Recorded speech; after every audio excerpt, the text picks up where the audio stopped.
about apologetics and evangelization, including the most important theological, spiritual, moral, and social issues facing the world today. Call now with your question for today's guest. Toll free 1-888-31-TRUTH. That's 888-318-7884. Now, from San Diego, Catholic Answers Live. Hello and welcome to Catholic Answers Live Wednesday edition. So happy to have you here with us. Thank you for joining us. Second hour, Trent Horn's going to be here and we're going to talk about practical advice, practical ideas for apologetics. So please join us for that hour. This hour, we continue our ongoing conversation about Humanae Vitae, the encyclical of Pope Paul VI that reaffirmed and explained the Church's traditional teaching on marriage and contraception. And I have to say, far from being a relic of a former time, the Catholic teaching on sex and marriage continues to act as a beacon of hope in a world of sexual excess, regret, broken hearts. If you have questions or comments about that teaching, if you would like to be clearer about what the Church in fact teaches about sex and marriage, please give us a call, 888-318-7884. That's 888-318-7884. Our guest this hour is Dr. Janet Smith. She has a new book out. It's a collection of essays, some by herself, some by other important writers. The book is called Why Humanae Vitae is Still Right. Dr. Smith holds the Father Michael McGivney Chair of Life Ethics at Sacred Heart Major Seminary in Detroit. She is serving a third term as a consultant to the Pontifical Council on the Family. She's the author, editor, and contributor of various works on life issues, bioethics, Humanae Vitae, same-sex attraction, and Catholic moral theology. And you should know more than 2 million copies of her talk, Contraception, Why Not?, have been distributed. Professor Janet Smith, thanks so much for being with us on Catholic Answers Live. It's good to be here. Thank you. So I'm going to guess from the title that you are of the opinion that Humanae Vitae is still right. And we hear we hear so many people saying, I think the common way to say it is, when is the Church going to get with the times? Why doesn't the Church get with the times on contraception? Yeah, I think a better question is, when is the culture going to get with the Church? Fair enough. Yeah, that's really what has to happen. Well, because the Church's teaching is based upon human nature, and human nature doesn't change. It's not based upon cultural conditions. Many of the Church's teaching on economic issues and justice issues, the current political situation or what form of government takes would greatly influence what its teachings are. But the teachings that are based, and those also are based ultimately on human nature, but there's all sorts of intermediary institutions that make a difference. But for sexuality, it's very directly directed towards the human nature and the nature of the human body, which is a part of the human person. And so it's not going to change. And thank God it won't, because we've seen what's happened in the last 50 years. We've had a 50-year experiment of what a contraceptive culture would look like. And it doesn't look good. It certainly is not getting human beings any closer to happiness. By virtually every measure, except for economic well-being, human beings are less happy than they've been in the past. And I think we can stipulate to the fact that if you have very few children or no children at all, you have more money probably, because it's not the case that children cost nothing in the modern world. So, but have we maybe valued our money and our free time and all those things over children? Or go ahead, I'll let you just address that first. Yeah, I mean, it's sort of a cliche, but there's no one on their deathbed that says, "I wish I would have had fewer children," or "I wish I would have had, a smaller family." Yeah. It's really where meaning comes from in people's lives is from their families. If you ask most people who've had children, you ask them, what's the most important thing you've ever done in your life, and they'll say, being a father or a mother. And so I do think it's probably true that most people have more money, especially if they're of a certain educational class. But there was a book written in the 1960s, edited by Michael Novak, who eventually came around to support the Church's teaching on contraception. But it was a book written of about, I think, 15 different couples who they'd had their families before contraception was available and before the pill was available. And they were all saying they wish they had the pill. They thought they would have had more control over their fertility and they wouldn't have had so much stress. But when they got at the end of the day, all of them said that they were doing financially better than they ever dreamed they would do, and their marriages were still intact.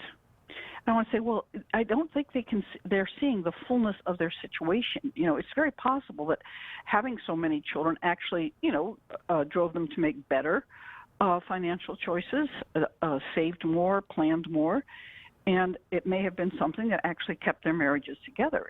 And intact marriages are one of the most certain sources of happiness in this world. Yeah. To have someone that you've lived your whole life with, worked out a relationship, gotten along with, worked out the wrinkles, and now you grow old with is unbelievable. And for your children to enjoy the fact that their parents have stayed together their whole life long, it's one of the best gifts you can possibly give your children. There's more and more studies that show how miserable children are who grow up in households that are affected by divorce. Do you what do you make of the statistics that suggest that those who couples who use natural family planning have extremely low, vanishing low incidence of divorce? What do you make of that? Well, of course, it's not just the fact that they're abstaining, about 7 to 10 days a month. It's a whole cluster of things that fortify a marriage when a couple is using natural family planning. One thing is a woman's healthier. She's not taking all of these hormones into her body that make her depressed, make her more prone to depression, actually reduce her sex drive. It's an amazing thing. Those are common side effects of a hormonal contraceptives: more irritability, more depression, weight gain, and a lower sex drive. And other things like migraines, and even more horrible things like increase of some forms of breast cancer, or breast cancer from some forms of hormonal contraception. It's considered a class 1 carcinogen, just like asbestos and smoking. Oh my Lord! It's amazing. I didn't know that. So yeah, most people don't know that. They can look it up. World Health Organization. Just type in World Health Organization contraception carcinogen. People will be astonished. There's all the time. There's contraceptives coming on the market and going off the market. One recently is Assure, which is a kind of IUD that's caused so many infections and really bad, miserable side effects for women. It's now being taken off the market. So a woman is healthier. She feels better. Men produce more testosterone when they're around women who are having fertile cycles. Having more testosterone actually makes men feel more manly, more aggressive, more in control. It's a good thing. So physically, both parties to the marriage are healthier and not suffering from the bad side effects of contraception. Couples will tell you that when they're using natural family planning, the fact that they have to abstain, the fact is that first they talk about why it would be a good idea or not a good idea to have another child. Whereas couples who contracept often just will sort of contracept for a year on end without ever reopening the question and without really asking, when are we going to have another child? The woman gets on the pill, and that's just considered now routine until something happens that makes them think they might want a child. Whereas the fact that a couple who is using NFP has to abstain every month, that people don't like to abstain. And so it forces them to re-examine the question with some frequency. Why did we decide not to have another child? And that's a great question for sort of assessing the nature of the relationship. Is one of the other of the spouses carrying greater weight? Is the wife so tired that she just couldn't handle another child, and that's because he doesn't help? Or is he so totally stressed he can't imagine supporting more children, and is that because the way she irresponsibly spends money? I'm not saying either, but no, couples assess these things. Yeah, and that makes an enormous difference to a marriage when you're doing a regular checkup, or how are we supporting each other in this task that we've taken on of raising a family. So the communication is much, much better. They get used to talking about difficult things, And with respect then to their sex life, they want to have sex, which is a great thing. So, and they become more religious. They tend to trust God more. They tend to understand that the sexual act is a great value. Their sexuality is a beautiful thing. And actually, it's meant to be put in service of helping God populate heaven, if you will. And so when they have children, they're just not saying, oh, we've got another source of entertainment or meaning in our lives. They're saying, God wants, the first line of Humanae Vitae talks about the extremely important mission of transmitting human life that God has entrusted to spouses, whereby they provide a great service to God the Father. Thinking, whoa, Right. This is a big deal. This is what spouses are meant to do. 888-318-7884 is our number if you'd like to talk with Dr. Janet Smith about Humanae Vitae, and particularly about her book, Why Humanae Vitae is Right. I should let you know that we got a bunch of copies in our warehouse of Why Humanae Vitae is Still Right. It's a book from Ignatius Press by our guest, Dr. Janet Smith. And all weekend, if you go to Catholic.com and buy a copy of that book, we're going to ship it to you for free. Also, our book, Inseparable, which is 5 perspectives on sex, life, and love in defense of Humanae Vitae, that's ships for free. We've got a DVD, The Case Against Contraception from Trent Horn. That's going to ship for free as well. We just wanted to make sure that while we're having this conversation, that we make those things available to you as easily as we can. So head on over to shop.catholic.com if you'd like more on this topic, including our guest book, Why Humanae Vitae is Still Right. Shop.catholic.com. We'll be right back with more Catholic Answers Live. St. Paul's street evangelization isn't like other evangelism you might have seen on the streets. We don't yell, and we don't force anyone to pay attention to us. Instead, St. Paul's street evangelization is committed to presenting a positive, passionately Catholic presence to a world hungry for truth. For more information, or to start a chapter of your own, go to www.streetevangelization.com. That's streetevangelization.com. It's time to do our part. It's the start of a new day for Morning Catholic Radio. Isn't it the case that when you're stirring food in a pot, it burns less, because it's not just sitting there? What about your forearms? You get some nice buff forearms when you're doing that stirring. Yeah, that's true. I can totally get this for you, Gloria. You don't need any help stirring the pot. You all make it so easy for me. Morning Glory, Catholic from the start. Weekday mornings, 7 Eastern on the EWTN Global Catholic Radio Network. Call now with your question. 888-318-7884. This is Catholic Answers Live. Welcome back to Catholic Answers Live. I am Cy Kellett, your host. Our guest this hour is Dr. Janet Smith.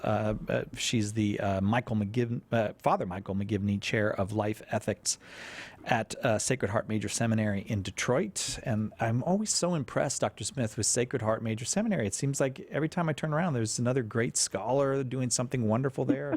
That must be an impressive place. It is an impressive place. And it's amazing that so many great faculty have clustered in the same spot. Yes. So I find it incredibly enriching. You can have experts at your fingertips at lunchtime. You just drift down the hall to someone's office and get a really difficult question answered in 2 seconds. Isn't it's that amazing. Great? That's cool. That is really cool. It's something special's happening there. I guess maybe the Holy Spirit has something to do with that. But I think it might. Yeah, that's good. We young, or not just young men, but men being prepared. And do you have students other than men in preparation for ordination, or is it? We have a very large program. We have an undergraduate program that in which lay people can also enroll, and even some of the faculty children have gotten a BA through the seminary, and then we have an MDiv program, which is all priests, but we have an MA program and a MAPS program, Pastoral Studies, which is almost all lay people. Wow. We have a program for deacons, and we have an STL program, a license in sacred theology, that is for priests. And priests from all over the world come. It's the most fantastic thing to teach in, because of the students that we draw. Most of them are priests, have been out for about more than 6 years, and some have been out 20 years. But they bring just a mountain of pastoral experience with them. Great intellectual curiosity, fantastic work ethic. It's so much fun to teach them. And now, when you hear from these folks from all around the world who come there or have this pastoral experience, do they experience the church's teaching on sex in marriage and contraception as something that is helpful to express to people, or is this like, does it still feel like it felt so polarizing, I suppose, back in the 70s and 80s, or are people more open to it now, I guess is what I'm asking. Is there? Well, I actually think across the board people are more open to it. It's mostly people, theologians over 65 or 70, who are most resistant to it, as far as and those trained by them, those who've been trained by them. But there's a groundswell of support for Humanae Vitae. Certainly, in almost every seminary in the United States, young men are being taught the wisdom of the Church's teaching, and they're prepared to go out and defend it. Yeah. A lot is being done to try to help them understand NFP, to know how to talk to couples about it, to know how to give homilies on these issues. It's quite remarkable, and they're very receptive. They know. We don't have to convince them. We don't have to convince them of the wisdom of the Church's teaching. They've seen the culture and what contraception has done to the culture. Right. Let's. How about we head to calls then, if you feel ready for that? Okay. I'm all for it. Let's start with Tom in Lancaster, Ohio, listening on St. Gabriel Radio. Tom, you're on with Dr. Janet Smith. Your question, please. Hey, good day to everyone. Thanks for taking my call. The situation where two young Catholic couple, cradle Catholics, reared Catholic all their lives. What happens when they did natural family planning, had a daughter, the husband wanted to have more children. However, the wife is seeking to enter into a medical school to become a surgeon. So she's not at all happy with the idea of more children. Well, not as many as he wants to have.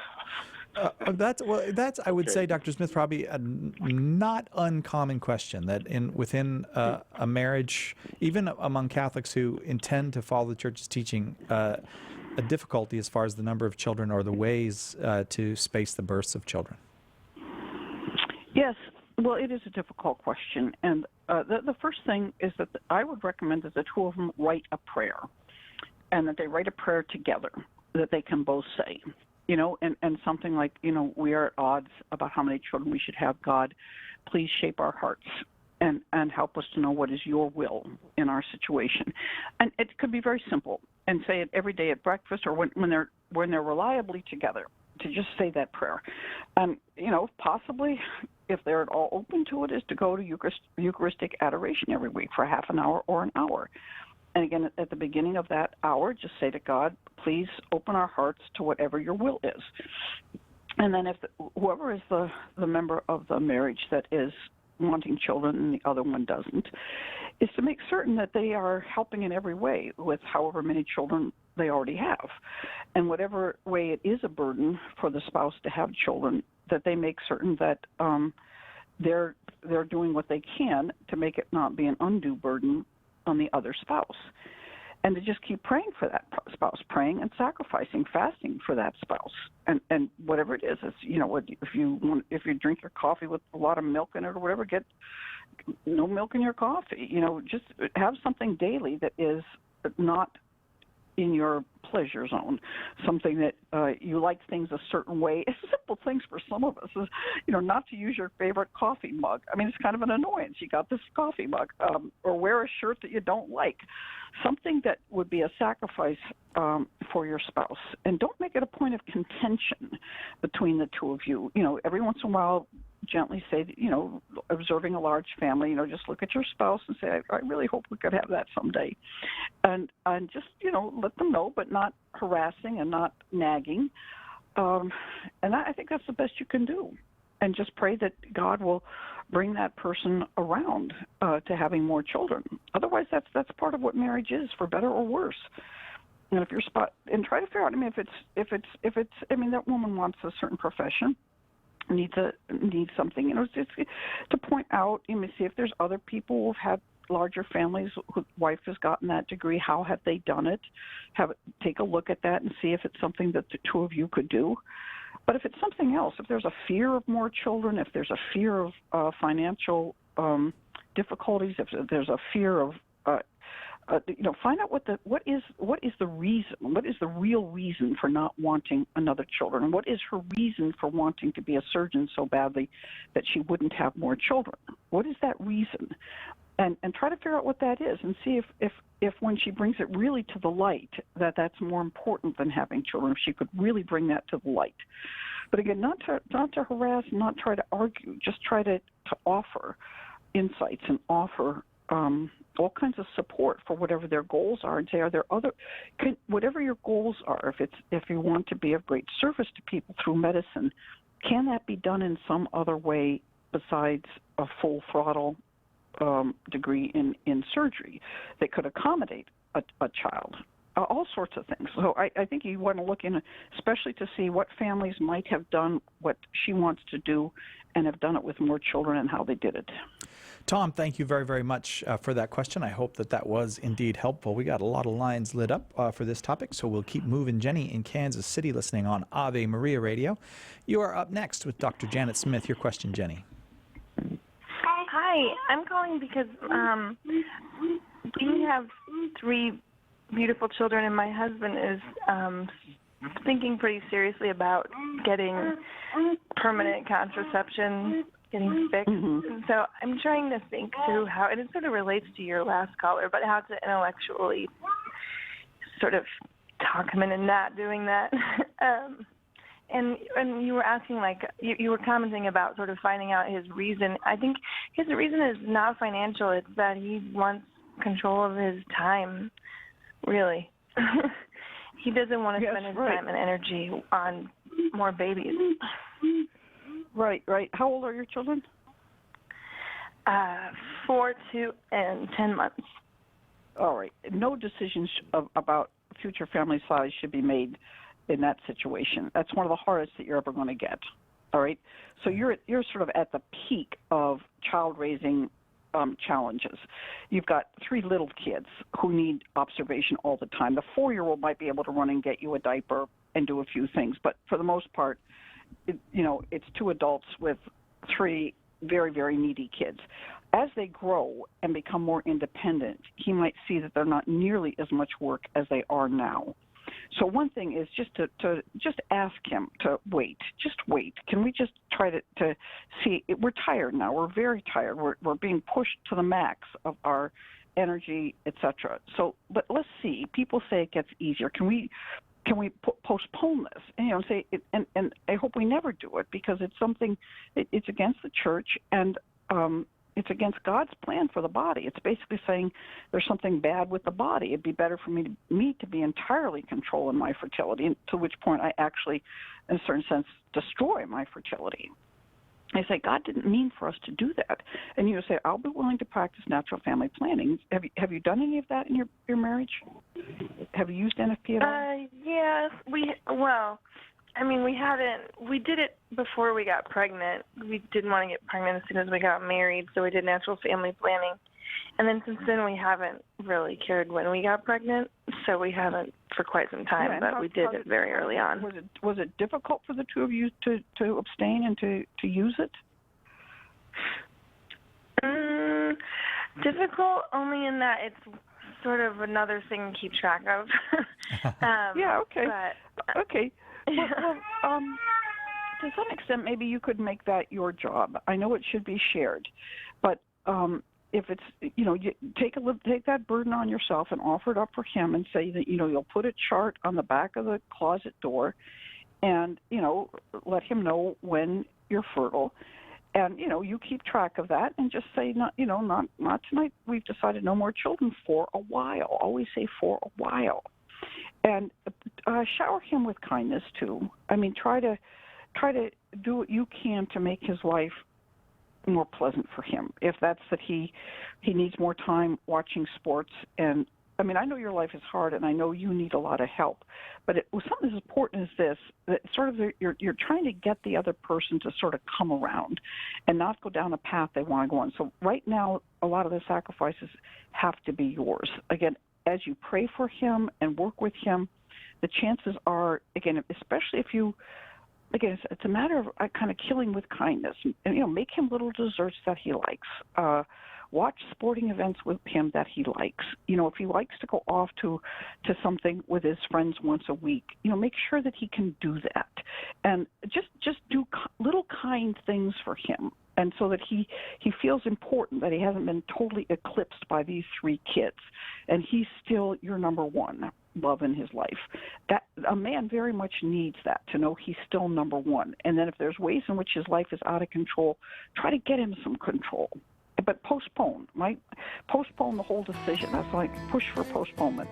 I hope that helps. And pray for him. As I said last time, write a prayer together. And just write a prayer together and go to Eucharistic adoration. Jenny, thank you so much for that call. You are right in the midst of it. We could hear that you're right in the midst of it. So I'm sure there are many praying for you and for your husband right now. We'll be right back with more Catholic Answers Live. Dr. Janet Smith, our guest. We're talking marriage and contraception.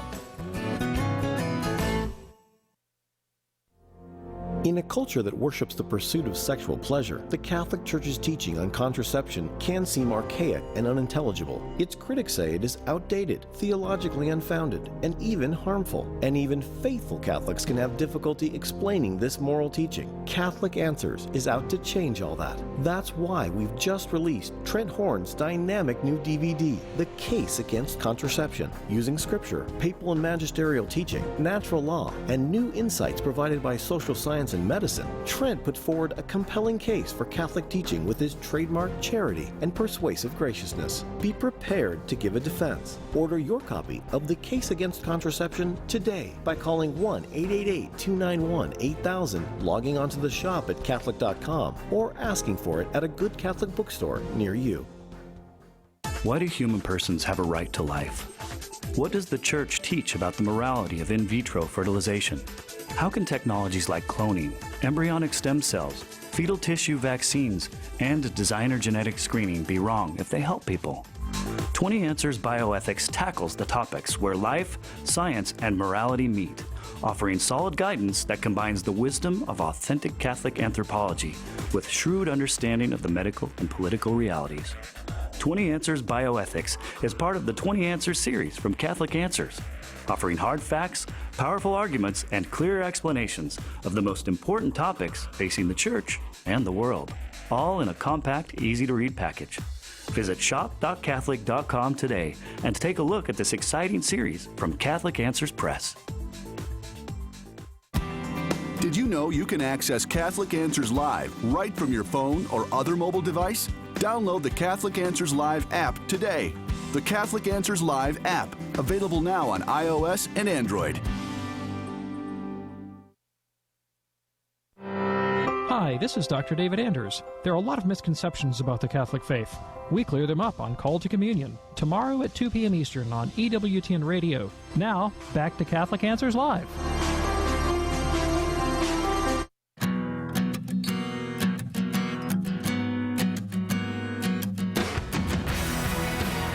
Welcome back to Catholic Answers Live. I am Cy Kellett, your host. Our guest this hour, Dr. Janet Smith, has a brand new book, Why Humanae Vitae is Still Right.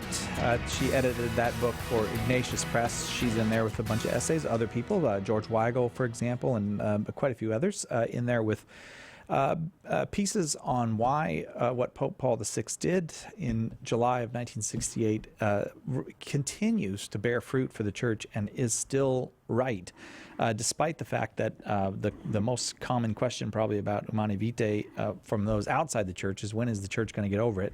The answer is never, and it's because the following God's plan for our lives, for our marriage, for children, all of that is a path of a tremendous joy that families who do it testify to over and over and over again, although it's not the easiest thing in the world. And as you were saying, Dr. Smith, with I think it was Jenny who called before the break, there is a time when you have a group of very small people who are extremely needy, where it can feel like, oh, this is the most overwhelming thing in the world. It kind of is the most overwhelming thing in the world, but that time does pass. It doesn't. They do get to where they're buckling their own seatbelts.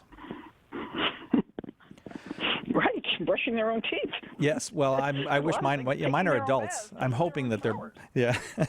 888-318-7884, the number, 888-318-7884. Andrew in, no, I guess not, unless I have the wrong line here. Philip in Missouri, listening on the Covenant Network there. Philip, you are up with Dr. Janet Smith. Your question, please.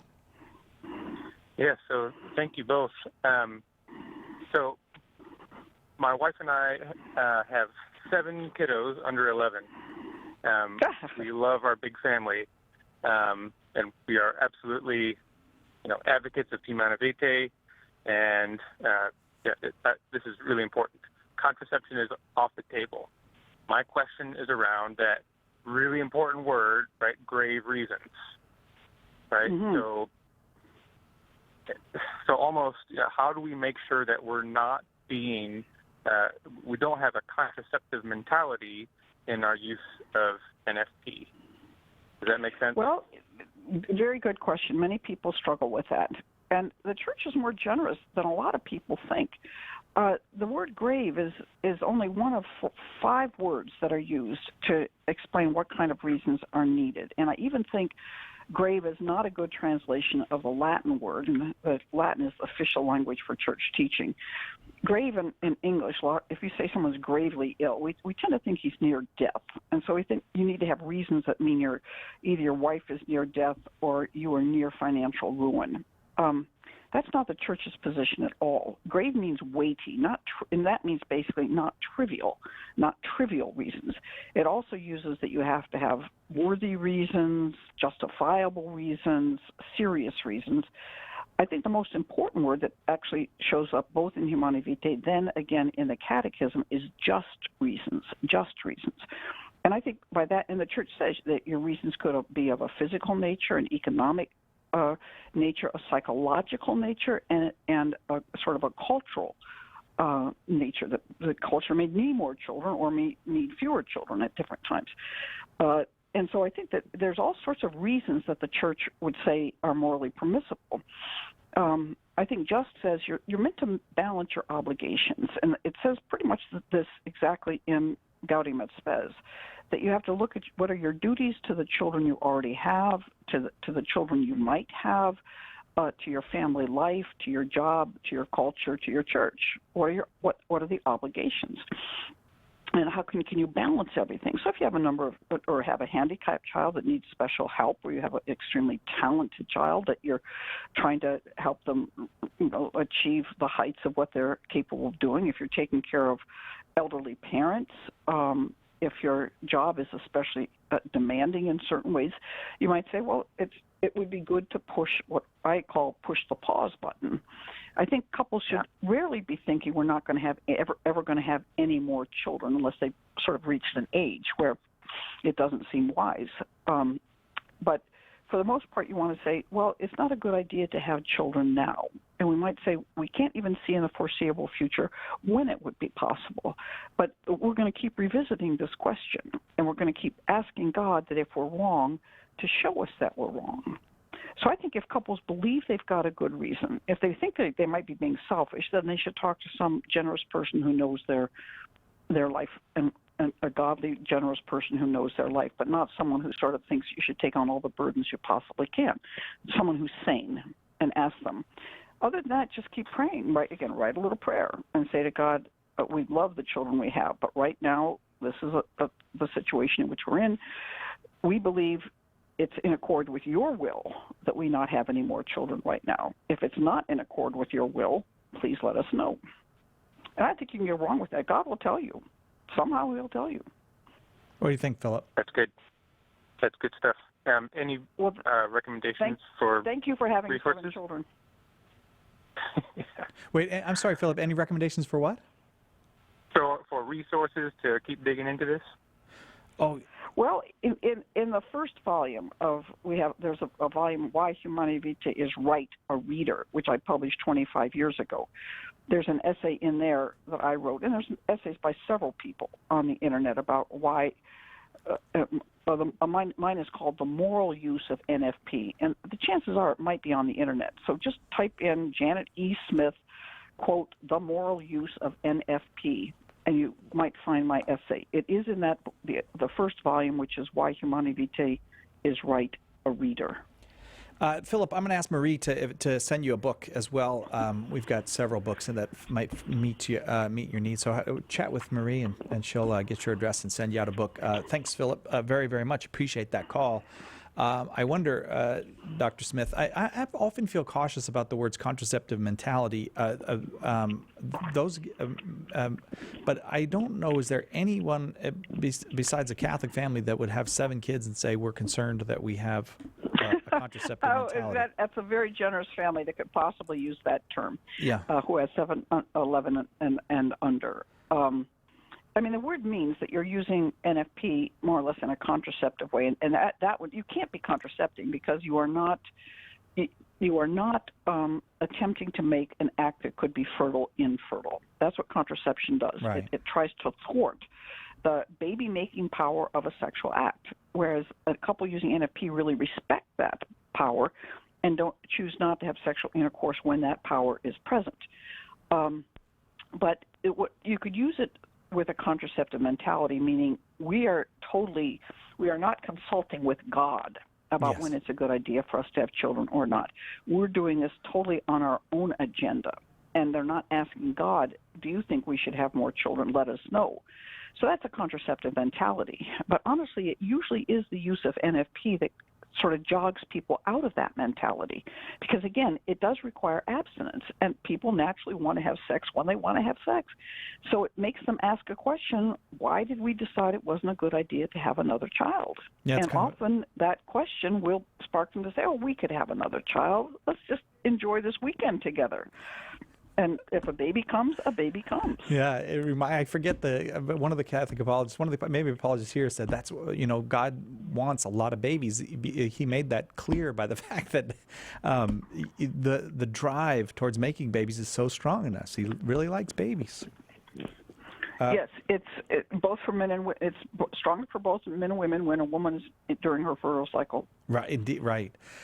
Jennifer in Cleveland, you are up next. Jennifer's listening on 1260 AM. Your question for Dr. Janet Smith. Hi, I am a nurse. Thank you for taking my call. I am a nurse. My husband and I have 5 sons. We did natural family planning. All of what you've said, Janet, physiologically, psychologically, spiritually, is all applicable, which you know, regarding birth control. It is awful. And young women do not realize, because of our culture, how awful it is and the price that they're going to pay in all 3 areas. I know it. I see it every day. You are 100% correct. Thank God that you're talking about this. Now, my husband and I never used birth control. We do have 5 sons. I had a very traumatic birth for my last one, so he and I were like, let's talk about this. The baby's fine. I was fine. But we decided to try and avoid it because I would have had to have a C-section. I had all my other children naturally. So we used natural family planning from the age I was 36 until I'm 53 now, so probably 48 when I couldn't have children anymore. And it worked beautifully, and it did bring our marriage closer. Even though we didn't think we had problems, it's amazing how close you become. So my question is, as a nurse, I would love to know how to be able to get involved in a movement or get some information or join people who are promoting the dangers of birth control on all of those levels. And I honestly feel, despite the fact that I'm a devout Catholic, because I'm a nurse, I could be even more influential. It sounds like you could be extremely with your scientific knowledge and then your own personal experience and testimony to how strong it's. And people, as you say, they don't know. Our culture has now become what I call just sex. They're attached. The only thing they know is just sex, and just sex means you have a physical attraction with this person. You have sex, whether you know them, don't know them, anything. Have no commitment, anything. The church has an idea that sex is a commitment-expressing action that says to this person, I love you like I love no one else. I want to do something with you that I do with no one else. And with this act, if a baby came, that would be great, because that's another reason we need to stay together for the rest of our lives. And I want to stay together with you for the rest of our lives. So it's such a different act, and NFP helps people retain that meaning of the sexual act. But most people don't even know it should have that meaning because they've never experienced. The only sex they've ever had is just sex. So there's a website called Natural Womanhood that has tremendous resources. And, if I were you, I'd just have a little bag I'd carry around with me all the time with brochures that you get from Natural Womanhood, Couple to Couple League, Family of the Americas. There's all sorts of organizations that have great brochures that answer all the questions about contraception, natural family planning. You carry around my CD, Contraception, Why Not? And just give them to people. When you strike up a conversation, just say, I'm not making no judgments. I'm not trying to make you feel guilty. I'm not trying to do anything, impose anything on you. I'm just trying to offer you options that my husband and I took, and we benefited so greatly from this, and I'm trying to help other women have the great marriage that I had.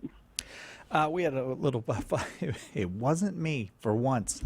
We had a little phone problem, so we don't have Jennifer with us. So Jennifer, I hope you heard the fullness of that. I'm very grateful for your call, Jennifer, because it's the testimony of people who have lived what the church is teaching that is most powerful, I think, more powerful than what anyone else can say. Jennifer, we wanted to send you a book to say thanks for your call, and so call back if you like. We'd like to send that to you. It is extraordinary testimony, isn't it? That from a woman who works in the medical field, but also has chosen not to use these contraceptive chemicals herself. And it strikes me that this is all presented to us just in a way that abortion is as well. It's also pro-woman and all that, and yet what it is our society. We don't let baseball players take these hormones, That's right. But we've got millions and millions of women who we've told, don't worry about it, go ahead. This is good. Yeah, those are called steroids. The hormones that women take are steroids. And as you say, I've always said, if a young man comes into his doctor and says, I want steroids so I get big muscles, for whatever reason, the doctor says, no, join a gym. And if a woman comes in and says, I want a contraceptive pill to have sex, he says, sure. And it's just as bad for the women as the steroids are for men. Every bit as bad. It is a threat to a woman's fertility. It atrophies her system if she takes it for a long time. There's just I could go on and on. But any woman who's using a hormonal contraceptive really has to do some research into what it really does to her, how it really works. Most women don't have a clue about how it really works in their bodies, and then what are the health side effects. And I've noticed that in some European countries, there's an interest among secular women in natural family planning because, they're eating natural foods, they're doing all these natural things, and it's occurring to them, if my body has this cycle that works, I want to cooperate with that natural way. Yeah, I give a version of my talk that I entitled "Why Green Sex is Best." Green, I see what you mean. Why green sex is best. Right. And it really is true. I mean, that's one of the things that people. It is true. Sex without hormones is better sex than sex with hormones. There's many reasons why that's with artificial hormones. That's why that's true. Yeah. Well, they don't. Right. That's right. These are European women. They don't want hormones in their beef, but so now they've decided maybe not in me either. Yeah. We're going to return. Take more calls for Dr. Smith. I want to let you know that I'm giving a talk. Whatever happened to the modern world this Sunday, August 5th, at St. Elizabeth Seton Parish in Carlsbad, California. It's going to be lots and lots of men there. It's the men's group is sponsoring it. We have a lot of fun with this talk. It's I think you'll enjoy coming. You can call the parish at 760-438-3393 for more information, but you don't really need more information. It starts at 6. There's free cookies, and we're going to have a good time. Hope to see you there. Bringing you the truth. Catholic Answers Live. The wisdom of Mother Angelica. I said to the sisters one day, what do you think you're going to look like in heaven? Oh, some of them had absolutely magnificent ideas. I didn't think of one of them. And so I got desperate because then my turn came. I didn't know what to say. And so in desperation, I said, what do you think I'll wear in heaven? And they all said with one voice, armor. EWTN. Live truth. Live Catholic. Catholic Answers Live is brought to you in part by CatholicSingles.com, the website for Catholics who want to meet others who share their faith and values for faith, fellowship, and love. You can learn more at CatholicSingles.com. Catholic Answers Live thanks CatholicSingles.com for their generous support. Homeschool Connections, an online provider of courses for your Catholic homeschool, is a sponsor of Catholic Answers Live. Homeschool Connections website is homeschoolconnections.com. Call now with your question. 888-318-7884. This is Catholic Answers Live. Why Humanae Vitae is Still Right is the latest book from our guest, Dr. Janet Smith. You can find out more about her at janetesmith.org, janetesmith.org. And she also has another group of essays you might be interested in, maybe more of a scholarly nature. The book is called Self-Gift, and that is essays on Humanae Vitae and the thought of Pope John Paul II, Self-Gift by Dr. Janet E. Smith. We go now to Joe in Boston, listening on the Station of the Cross. Joe, your question for Dr. Smith. Yes, thank you for taking my call. My question kind of is specifically oriented towards the economic justifications for, what constitutes a grave reason not to have children using NFP. I just think that, the basic assumptions of our society are that we are supposed to maintain a middle-class lifestyle, and, there's a lot of societal pressure on us, often subconscious pressure that, we want to fit in, we want to be accepted by the surrounding society. And so I could see how that could really impact that kind of decision about whether to have additional children, whether we can still maintain the mortgage on the big house in the suburbs and that sort of thing. And I think, too, of some of the great saints of the Church who were born in abject poverty, like St. Bernadette Soubirous and others, who, if their families had access to the symptothermal method, they might very well have said, look, we already have so many children, we can't afford to have another one. So I'm just wondering what your take would be on the extent to which financial reasons, from the perspective of maintaining a middle-class lifestyle, are justifications for not having children using NFP. Oh, I think that's just a terrific question, and it's one that goes way beyond the question of NFP, honestly. It goes on the question of lifestyle choices in general for Christians. How important is the big house? How important is these Ivy League educations? I mean, we're beginning to find that kids get badly educated at these places. And more and more of my friends are sending their kids to community colleges for the first 2 years and then to a sort of a higher grade institution after that, and finding out they're doing extremely well, keeping them home for 2 more years and a fraction of the cost of universities. There's many reasons to think about downsizing. I remember one of my sisters was moving from a house where each child had their own bedroom. She had 4, into moving where the kids were going to have to share rooms. The kids were pretty little, and she was all worried about it. And I said, "What do you?" He said, "You present it as a positive." I said, "You don't talk about you're not going to be able to have your own room. You say you get to share with your brother." They were so excited about it, and they were having fights over who could share with whom. And so I had friends who had 9 kids and 3 bedrooms. The boys were all in one room and the girls were all in the other. And the girls were like 2 bunk beds and a trundle. And they actually, a lot of their clothes were just piled on the bottom of their bed. And the older girl was offered to go, one of her high school friends, the family only had 2 daughters and one daughter was going off to college, and they asked her if she wanted to come live with them, and just a mile away. And she couldn't stand it for more than a couple nights. She said, for one thing, she says, "I can't sleep. There's not enough breathing in the room." I remember that. I'm familiar with that. Yeah. Yeah, and she missed everybody. Right. Now, right. That's not going to be for everybody, but again, it's really astonishing how much kids can adapt to crowded conditions. Of course. I know another family who had 8, and the oldest son was, wasn't proud to be a part of embarrassed to be a part of a large family, and he wanted to be really groovy, and he had all this expensive equipment for doing filming and cutting films and editing films, and he had all his groovy friends that would come over with the other 7 younger kids in the household. They never wanted to go back and see his expensive equipment. They wanted to play with the other kids. They loved having kids that sat in their laps and read books with them, and would play outside with them, and my mother was home with cookies.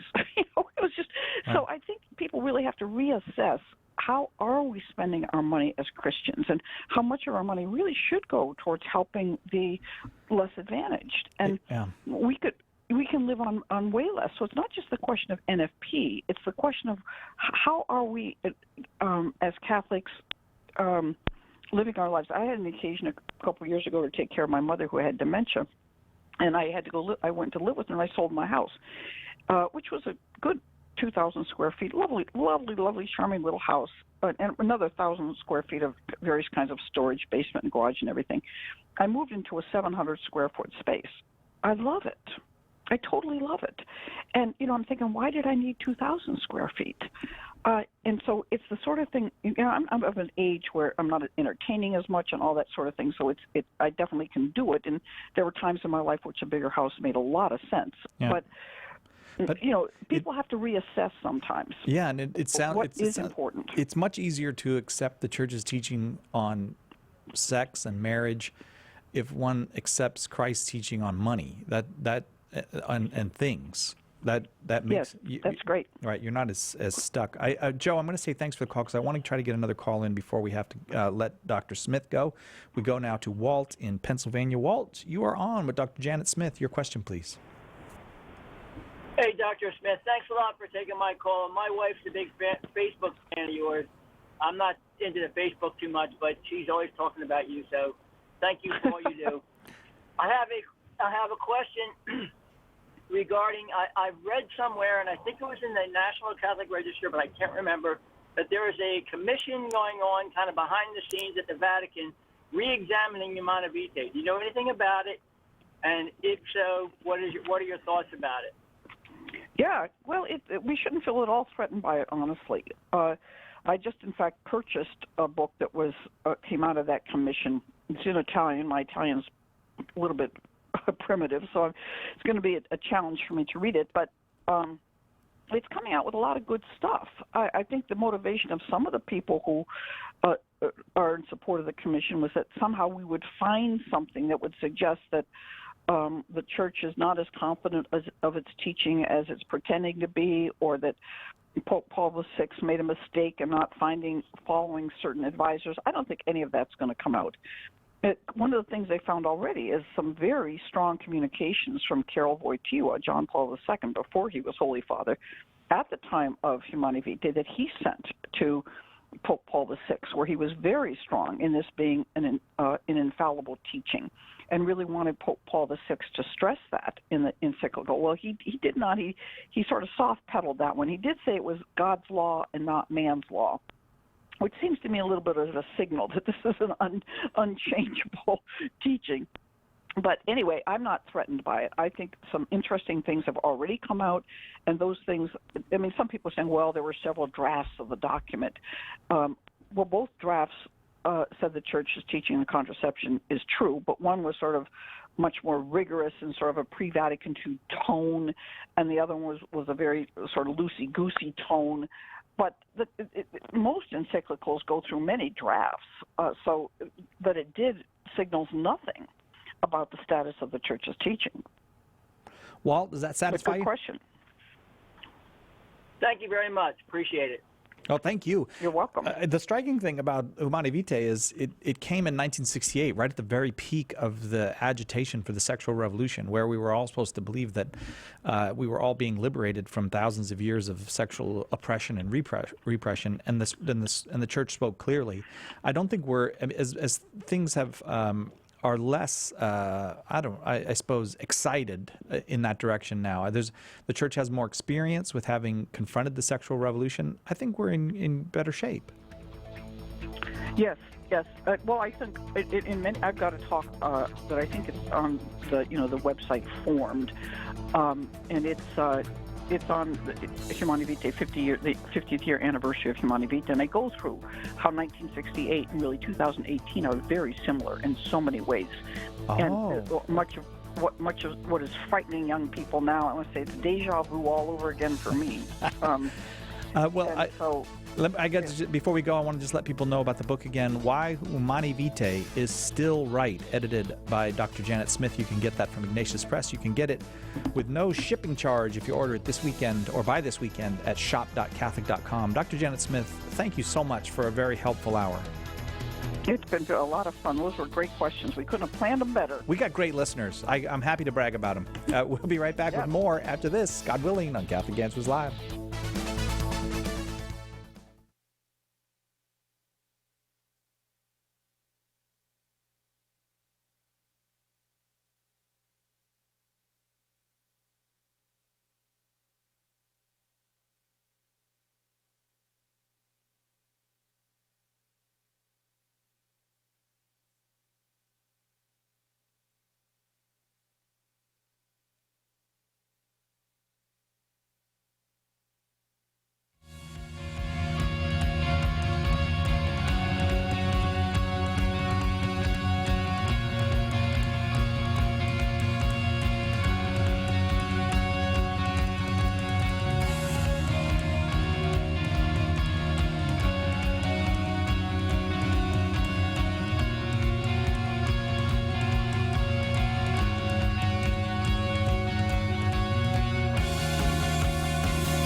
Welcome to Catholic Answers Live, the program where you participate with your questions about apologetics and evangelization, including the most important theological, spiritual, moral, and social issues facing the world today. Call now with your question for today's guest. Toll free 1-888-31-TRUTH. That's 888-318-7884. Now, from San Diego, Catholic Answers Live. Hello, and welcome to our second hour of our Wednesday show here at Catholic Answers Live. This hour, we're joined by Trent Horn. Trent is an apologist here at Catholic Answers, a writer and speaker extraordinaire, a man who has been long involved in the pro-life movement, long involved in Catholic apologetics. And today, he wants to share with you some practical ideas for apologetics. If you have practical questions about how to do apologetics, how to be properly prepared to do apologetics, and get some tricks and tips. I guess not tricks, maybe. We're not trying to trick anybody, but some ideas from Trent Horn. First of all, hi, Trent. Hello, Cy. Maybe we could call them hacks. Hack? Oh, that's the new thing. Everybody's hacking everything. Huh? I have all these life hacks, yeah, right. to get ahead with doing something. I know life hacks are like, here's an idea, put cereal in a bowl and put milk on it. Life hack. Is that right? I think it's more like, brush your teeth while you're taking your shower saves you 15 seconds, or I don't know. But then a lot of the life hacks when it comes to like try to make things easier, it's just like, actually, this is a lot more of a convoluted way of doing it. But no, so Plus, I can't multitask. Right. So if any of the life hacks involve multitasking, they're not for me. That's right. No, what I was hoping to talk about today is just for anyone to call in as an interest, just in the field of apologetics itself, explaining and defending the faith, questions about how to do that, how to get better at it, different questions, different aspects of apologetics, just to talk about, kind of a free and open forum to talk about a lot of these more interesting things and see where the conversation goes. All right.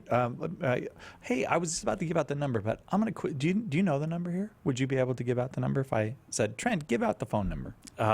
Sure. Let me. 8?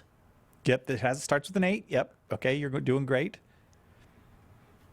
8. Mm-hmm. Hold on. Finger. No, come on. Smile. They're trying to tell me in the control room what it is. They're using their fingers to show you the numbers. 888. Yes. 31T Ruth. Not 31T Ruth. Yeah, it's 31T Ruth. Well, it is in a way 31T Ruth. But it's 31 Truth. 888-31 Truth. I thought we were. Oh, okay. That's what you say. All right.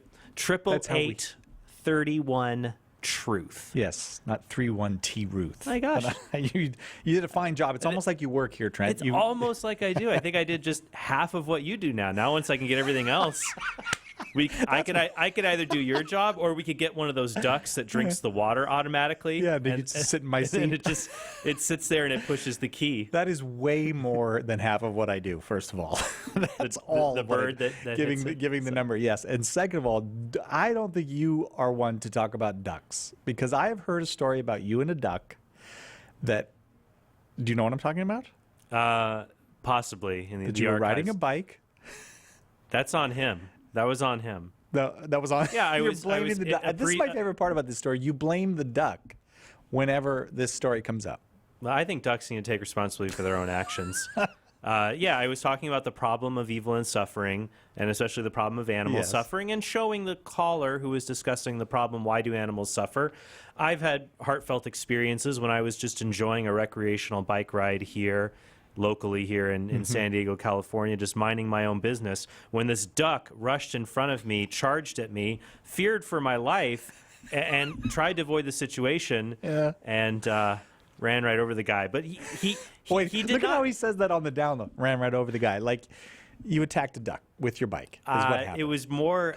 You could argue it was self-defense, but the point is, he did not die. At least at that moment, he wobbled away and swam away a bit crooked. Right. But in any case, I don't even know where we're going now. I don't even know what happened here. I don't know what happened here either. We are going in a kilter direction, much like that duck that swam away. So, all right, we're talking about apologetics, how to defend the faith. Well, we were saying if you could give out the number is where this all started. Yes. Oh, that's right. And we don't have to get the little the little ducky. People got to remember that. It was, you filled it with water and it would go and it would take a little drink. Yeah, people remember it. Yeah. You don't have to keep saying it. Well, people remember it. Not everyone who listens to our show remembers that. So I'm sure a lot of people here listening to the show don't know what a cassette tape is. That's probably true. Yeah. So yeah. I'm just kind of testing you to see how you would do as host. I mean, I'm just got to feel that out, see how you did, put on the spot and all that. You really did a fine job. Oh, thank you. Have you ever heard about Jimmy Carter and the Rabbit? Do you know the story about Jimmy? No, seriously. Do you know the story of Jimmy Carter and the Rabbit? I do not know the story of Jimmy Google Carter it sometime. and the It's Rabbit. almost exactly the same story as You and a Duck. Oh. It's almost exactly the same story. 888. Do any of you know it? 888-318-7884. Everyone in there's like, is the number. who's Jimmy Carter? I know they was were he all one born. of the Backstreet Boys? That was James Carter in the Backstreet Boys. 888-318-7884. Our number 888-31-TRUTH. I can say the number better than Trent, but I can't answer the questions better than Trent. So you ready to go to calls, Trent? We can do that. All right, let's start with Vito in Washington, watching on YouTube. Thank you for putting up with us for a moment, Vito. Your question for Trent Horn. Hi, good afternoon and evening, gentlemen. Thank you for taking my question. My question is, how do you strike a balance between winning an argument and winning the other person? As in, Jesus asks us to win the hearts of other people. Sure, I think that's a good question, Vito, and I would appeal to what St. Paul writes in his letter to the Colossians. He says that we should speak to everyone. Our speech should be seasoned with salt so that you may answer everyone according to the words that they need to hear. So I think that the balance really comes in watching people and reading them when we're having conversations with them, because it's not exclusive. It's not like, well, I can choose to win over this person's heart or I can choose to win the argument. We can do both. That to be charitable to another person is we should lead them to the truth. But we also have to understand that people have a hard time changing their mind, that there's something called the backfire effect, that when you show somebody that they're wrong, they're more likely to push back against you and double down on what they believe. This has been studied time and time again. It's called the backfire effect. So just simply explaining somebody that they're wrong, they'll get defensive. So to reach someone's heart and win the argument, what I try to do is just ask questions to get them thinking about the issue. That way, the argument, it's not me, I put down an awesome argument, crushed them, and I'm going to try to get their heart afterwards. It's more, I care about their heart. I'm having a good conversation with them. And I ask them, look, what do you think about this? Or how would you explain this?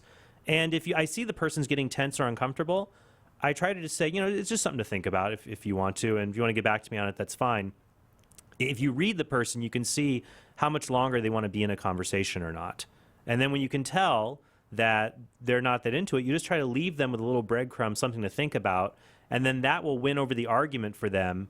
Maybe later on down the line, you've reached their heart, you've shown that you care about them, you're listening to them, and then you give them something else to think about down the line. So I think that's a good pattern that we can go through in our conversations. But one thing we have to practice, it's kind of funny, we don't just need to have the right arguments. That's important.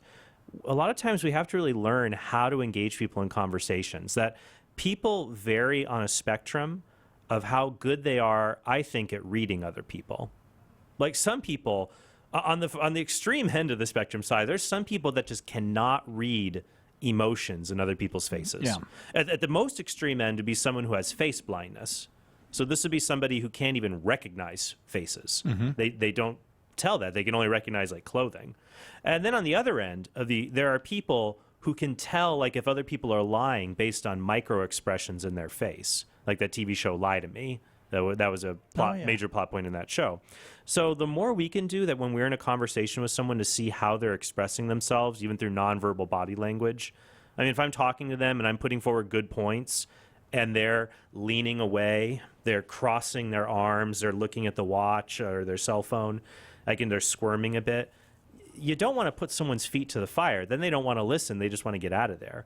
Just give them enough to think about. Then when you see they're ready to go, gently let them go, but always leave the door open for a future conversation. So a bit of a long answer, Vito, but is that a helpful answer? Very helpful. Thank you. No problem. Thank you for starting us off this hour, Vito. Appreciate it. Practical ideas for evangelizations with Trent Horn this hour. Trent's I mentioned this last hour, but Trent's The Case Against Contraception DVD is available at shop.catholic.com, and it's one of the contraception items there. that we're charging no shipping on, free shipping all this weekend. If you want to get that, you will enjoy it. 888-318-7884 is our number. And also, I want to remind you, we're going to give you a free MP3. MP3 sound file confronting contraception. I believe you had something to do with that as well, Trent Horn. I did. That was an interview for my Chastity collection with Damon Owens. We had a great interview talking about what the church teaches about contraception, why it's wrong, and how to explain that to other people. It's a great hour-long interview to learn about the subject, especially discussing the issue of Humanae Vitae. I know you covered that here in the last hour with Dr. Smith. And so if you want to learn more about it, in a great back and forth I had with Damon Owens, who travels all around the country teaching people about contraception and natural family planning, I highly recommend it. And the way you get it, you just go to Catholic.com. There's a banner there. You click the banner, you get a free MP3. That's it. Go to Catholic.com and get your free MP3 today. Catholic Answers, the most trusted name in Catholic apologetics. Are you a coffee drinker? If so, you can now enjoy a coffee roasted to perfection by the Carmelite monks of Wyoming. Delicious Mystic Monk coffee is roasted and prepared by monks in a hidden cloistered monastery and is available in over 25 varieties. All Mystic Monk coffees are works of perfection and labors of love. For more information on how to purchase Mystic Monk coffee, visit mysticmonkcoffee.com. That's mysticmonkcoffee.com. The leading Catholic voices are on EWTN Radio. I've got a few things here and there that I've learned along the way. I'm always studying history, and I love studying history. So I try to bring in some of the historical perspective, especially at a time in our history when people don't know much history anymore. Open Line with Father Mitch Pacwa, tonight, 10 Eastern on EWTN Radio. Call now with your question. 888-318-7884. This is Catholic Answers Live. Welcome back to Catholic Answers Live. We are talking with apologist Trent Horn about apologetics today. If you want some ideas on some practical tips on sharing the news about the Catholic Church and giving people correct, proper understandings of what we as Catholics believe and do, give us a call, 888-318-7884, 888-318-7884. Well, before we go to a call, aren't you impressed with how I said that phone number? I don't think I could do it with as much aplomb as you. Oh, aplomb. Aplomb. Oh, wow. All right. Lauren in Atlanta, you are up next with Trent Horn. Your question, please, Lauren. Yes.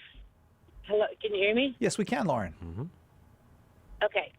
I hope this is a timely question. It's funny I hear you tonight saying this. I bumped into a veterinarian last week who does community service work. It's kind of a Christian outreach. And as part of the application, as you were filling out the paperwork, at the very bottom of the page, it says, how do you see yourself with God? And I wrote down an appropriate answer. And as he was taking care of my dog, he was asking me what was my faith life like. Lauren, I want to interject real fast. I'm trying to understand. So you went to a veterinarian practice, and on the form it had this question about your relationship with God? Yes. Yes. I wonder if what their view on the movie All Dogs Go to Heaven is. So that's, I mean, I don't go to the vet very often anyways because, well, I have human doctors I can go to and I don't have any animals. But I do find that very interesting a vet would ask that. So I just wanted to make clear for everyone. The reason why is it is a low-income charitable outreach. Okay. So that it was because I didn't have a lot of money to spend for my dog who was dying. Mm-hmm. I found them through another practice. Okay. So in a van in a church parking lot on a Saturday afternoon, I drove over to this man's van. Okay. Okay. Gotcha. I didn't have a strong objection to that. Sure, of course. However, it was interesting as we were dialoguing, and I jokingly answered that I am a born-again Catholic. Very good. And I only say that because being in the South, sometimes people, they have an expectation of Catholics, and I'm very active in my faith. Good. So it was interesting that he was saying to me, I get lots of Catholics in here, and I always just ask them, if they were to die today, would they know for sure that they were going to heaven? So again, I know that that's a very common question that's asked of Catholics. Sure. And a lot of times Catholics, don't know how to answer. And he said, most of them just say to me, I don't know. I would hope I would go to heaven, but I can't be sure. And yeah. so then again, we had that hook. I wasn't going to take the bait. So we talked about God a little bit, and he knew I was strong in my faith. And at the end of the visit, he handed me his business card and a 2-page typed letter, basically talking about his faith life and his faith beliefs. And in the bottom of the letter, it said, I would love to dialogue with you about God if you would like. Contact me through this email address. Sure. So for the last week, I thought, I really would like to write him a letter.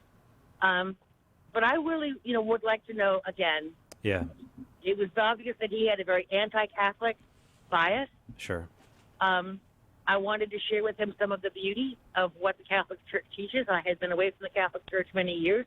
Told him that, came back, and I'm in love with the Catholic Church. And I think he looked at me like I was an idiot. But my point is that I would love to have some good, solid Bible references to be able to write back, just to say, take a look at this. I have some great books. I know some of the great authors, and but I just thought, I'd like to respond to this man. Fair enough, Lauren. Let's let Trent respond. Well, we can do that, Lauren. And I think a lot of Catholics feel stumped by this question when people ask, how do you know you're going to heaven? Or if you died today, would you go to heaven? And many of us want to instinctively say, we feel almost cornered a little. On the one hand, we don't want to sound presumptuous to say, you bet I'm definitely going there. That seems to have almost like a kind of presumption, like, I know I'm going because of all these things that I've done, when salvation is a gift from God. So we don't want to be presumptuous, but at the same time, we don't want to say, well, I'm not going to heaven because I've been faithfully following what the church teaches, and I'm in a state of grace. So how should we respond without looking like we don't believe in salvation or without being presumptuous? I think something that Lauren, you can say and others can say when you're asked that question, by a Protestant friend, if you died today, would you go to heaven? The answer I would give would be this. I'm confident I would go to heaven, but I do not have false assurance.